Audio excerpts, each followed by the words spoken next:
کرتے ہیں۔ وقت کے اوپر انتخاب کرانا آئینی شرط ہے، آئین کہتا ہے کہ 90 روز کے اندر ہونے، اور نواز شریف صاحب اس کے اوپر اتنے ووکل تھے کہ ماضی کے اندر جب بھی 4 دن کی بھی بات آتی تھی تو کھل کے اس کے خلاف تقریریں کرتے تھے۔ سنیے گا۔ جیسے ڈر رہے ہیں اور کل کہہ دیا کہ جی مہینہ 1.5 مہینہ الیکشن آگے ہو سکتا ہے، ایک گھڑی بھی ہم انشاءاللہ الیکشنوں کو آگے نہیں جانے دیں گے۔ ریجیکٹ کر رہی ہے 90 روز آئینی شرط ہے، میں نہیں کہتا کہ آئینی شرط نہیں ہے، اس میں تو کوئی بحث ہی نہیں ہے، بحث ہی نہیں ہے کہ 90 ڈیز کانسٹیٹیوشن کی لمٹ ہے، اور اگر ہمارے ہاں یہ رسم، یہ پریسیڈنٹ، یہ آئین کی شک ایک دفعہ وائلیٹ ہو گئی تو اس ملک میں پھر الیکشن کسی نے نہیں کرانے۔ ایمرجنسی لگانے کے طریقے کے اوپر بھی سپریم کورٹ نے ذکر کیا تھا کہ وہ کر لیں، وہ زیادہ بہتر ہے۔ السلام علیکم دوستوں، مکمل ویڈیو آپ کو دکھاتے ہیں، مگر اس سے قبل آپ کو بتاتے چلیں کہ جیسا کہ آپ جانتے ہیں کہ ندیم ملک ایک لفافہ صحافی ہے جو ہر وقت نون لیگ کو سپورٹ کرتا رہتا تھا، مگر اب وہ بھی کپتان کی حمایت میں مکمل طور پر آ چکا ہے۔ نہ صرف حمایت میں بلکہ اپنے پورے پروگرام میں کپتان کی ہر وقت تعریفیں کرنے پر مجبور ہو گیا ہے۔ اگر آپ کو یقین نہیں آتا انشاءاللہ الیکشنوں کو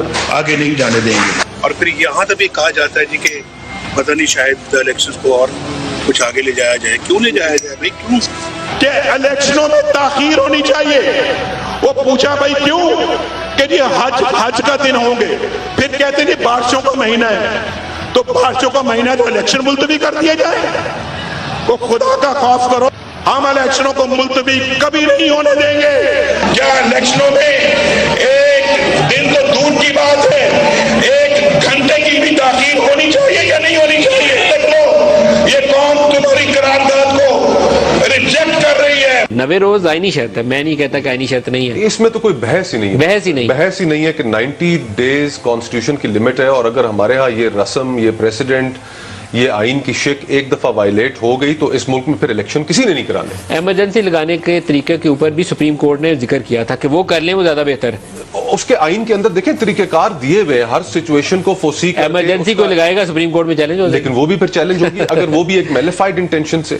اور اس وقت میلیفائڈ جو انٹینشن ہے میری نظر میں وہ سب سے زیادہ یہ ہے کہ حکومت اور حکومت میں شامل جماعتیں الیکشنوں سے فرار چاہتی ہیں۔ حکومت بھاگ رہی ہے۔ اسلام آباد کے اندر لوکل گورنمنٹ الیکشنز ہوں، پروونشل اسمبلی کے الیکشنز ہوں، پنجاب یا خیبر پختونخوا میں حکومت ہر جگہ الیکشن سے بھاگتی ہوئی نظر آ رہی ہے۔ حکومت نے پی ڈی ایم نے سب سے بڑا بلنڈر مارا ہوا ہے، جو 9 اپریل کو نو کانفیڈنس کے ذریعے اس وقت عمران خان کو گرا کے حکومت لی، اس وقت اس کو اسٹیبلشمنٹ سے ڈی لنک کرنے کے لیے اور اپنی اسٹیبلشمنٹ سے جپھی ڈالنے کے لیے یہ کام کیا تھا۔ کوئی جمہوریت اور پاکستان بچانے نہیں تھے، اس کی سزا ان کو مل رہی ہے لیکن پاکستان کو بھی مل رہی ہے۔ ملک صاحب اس میں بھی اگر جو ہمیشہ سے اپوزیشن کی ڈیمانڈ رہی تھی اس وقت کی اپوزیشن کی کہ جی ہم نیب قوانین کے اندر ترامیم چاہتے ہیں، ہم الیکٹورل لاز کے اندر ترامیم چاہتے ہیں اور اس کے بعد ہم الیکشنز میں چلے، اگر یہ اس وقت بھی الیکشنز میں چلے جاتے تو آج جو یہ غلاظت کی جو ٹوکری حکومت نے سر پہ اٹھائی ہوئی ہے کہ جس کے اندر سب سے پہلے تو اس ملک کا عام آدمی جو پس کے رہ گیا ہے، تو یہ نہ اٹھانی پڑتی۔ یہ آج سب کچھ جو ہم نے جو یہاں پر حکومت پہلے مہینے میں الیکشن میں چلے جاتے تو رستہ تھا، اب رستہ نہیں، اب رستہ نہیں رہ گیا، اب تو بھاگتے بھی نہیں بنے گی، بھاگتے بھی نہیں بنے گی اب۔ لیکن پھر ملک صاحب سوال تو یہ کھڑا ہوتا ہے نا کہ جمہوری سپیرٹ کیا ہے؟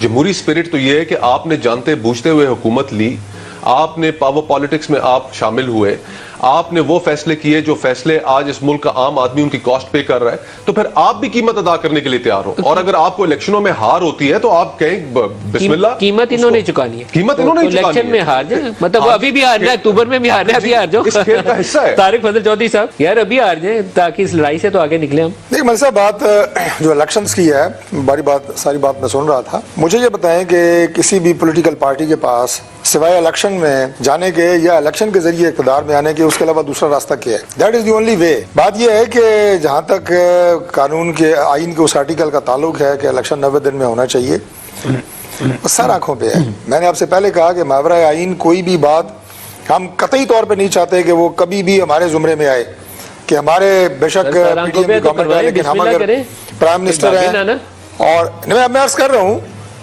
کہ ہمارے ہوتے ہوئے یہ ہمارے اوپر ایک دھبا لگے، میں تو اسے دھبا کہوں گا جناب، کہ آئین کی جو ہے فلاں شے کی روگردانی کی گئی۔ کوئی الیکشن سے رائے فرار اختیار کرنے کے بعد سرخرو نہیں ہو سکتا۔ 97 کے واقعات آپ کے ذہن میں ہوں گے، کچھ ویسا ہی بننے جا رہا ہے؟ 97 کے واقعات بالکل ذہن میں ہیں ملک صاحب، مجھے تو ایسا لگتا ہے کہ صورتحال اس سے بھی مزید خراب ہونے جا رہی ہے۔ 97 میں ہمارے ہاں ایک بہت بڑا معاشی بحران اس وقت نہیں تھا جیسا کہ اب ہے۔